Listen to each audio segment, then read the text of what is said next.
Hello നമസ്കാരം, ഏവർക്കും പുതിയ വീഡിയോയിലേക്ക്. ഇന്ന് ഞാൻ വന്നിരിക്കുന്നത് ഈ വരുന്ന ഓണത്തിന് ഇനി തിയേറ്ററുകളിൽ റിലീസ് ചെയ്യാൻ പോകുന്ന വമ്പൻ ചിത്രങ്ങൾ ഏതൊക്കെയെന്ന് പറയാൻ വേണ്ടിയിട്ടാണ്. വീഡിയോയിലേക്ക് മുൻപ് വീഡിയോ ലൈക്ക് ചെയ്യുക, ചാനൽ സബ്സ്ക്രൈബ് ചെയ്യാൻ വേണ്ടി ശ്രമിക്കുക. ഈ വരുന്ന ജൂലൈ ഓഗസ്റ്റ് മാസം ധാരാളം ചിത്രങ്ങൾ OTT റിലീസ് ചെയ്യുന്നു. ചാനൽ പരിശോധിച്ചാൽ നിങ്ങൾക്ക് കാണാം. അപ്പോൾ നേരെ ഇന്നത്തെ വീഡിയോയിലേക്ക് പോകാം. ഒന്നാമത്തെ ചിത്രമാണ് ടൊവിനോ തോമസ്, ഐശ്വര്യലക്ഷ്മി എന്നൊക്കെ പ്രധാന കഥാപാത്രങ്ങളായെത്തുന്ന അജയൻ്റെ രണ്ടാം മോഷണം.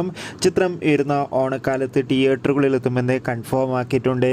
അടുത്തൊരു ചിത്രമാണ് ദുൽഖർ സൽമാൻ നായകനെത്തി വരാൻ പോകുന്ന ചിത്രമാണ് ലക്കി ഭാസ്കർ. ചിത്രവും വരുന്ന ഓണക്കാലത്ത് നമുക്ക് തിയേറ്ററുകളിൽ കാണാൻ വേണ്ടി സാധിക്കുന്നതാണ്. മൂന്നാമത്തെ ചിത്രമാണ് വിജയ്, പ്രഭുദേവ, സ്നേഹ, പ്രശാന്ത് എന്നൊക്കെ പ്രധാന കഥാപാത്രങ്ങളായെത്തുന്ന ചിത്രമാണ് ഗോഡ്. ചിത്രം വരുന്ന സെപ്റ്റംബർ 5-ാം തീയതി തിയേറ്ററുകളിൽ എത്തുമെന്ന് കൺഫേം ആക്കിയിട്ടുണ്ട്. എന്തായാലും ചിത്രത്തിൻ്റെ റിലീസിനായി കാത്തിരിക്കാം. നാലാമത്തെ ചിത്രമാണ് മോഹൻലാൽ നായകനെത്തി വരാൻ പോകുന്ന ചിത്രമാണ് ബാറോസ്. എല്ലാ സിനിമാ പ്രേമികളും ഒരേപോലെയാണ് ബാറോസ് എന്ന ചിത്രത്തിൻ്റെ ഓരോ അപ്ഡേഷനും അറിയാൻ വേണ്ടി കാത്തിരിക്കുന്നത്. ചിത്രം വരുന്ന സെപ്റ്റംബർ 12-ാം തീയതി തിയേറ്ററുകളിൽ റിലീസ് ചെയ്യും. കാത്തിരിക്കാം. Bye bye.